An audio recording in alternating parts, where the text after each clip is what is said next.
Sur de Galicia y no sé si quieren decir alguna cosa.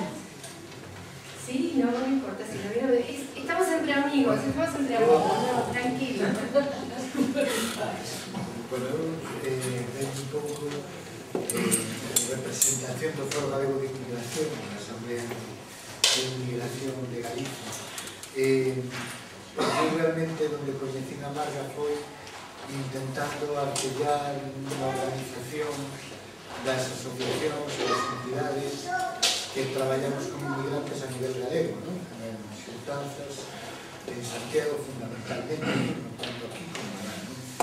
E, bueno, aquí hai moitas persoas inmigrantes, todos sabedes o que pasa as persoas inmigrantes cando chegan aquí, os problemas e as dificultades, non? E eu creo que coincidíamos con unha idea, non? Que as persoas que venen de outro lugar teñen que ter os mesmos dereitos, basicamente, sempre digo isto, que todos temos que ter os mesmos dereitos, os que vivimos aquí, veñamos de onde veñamos, en función, independientemente desas situaciones de regularidade, de regularidade administrativa, que tanto nos queman a cabeza, que tantos problemas nos dan. Entón, realmente, o empeño noso, o empeño dela, era que todas as persoas tuviéramos os mesmos dereitos, homes, mulleres, estranxeiros, españoles, galegos, e aí estamos e aí seguimos estando.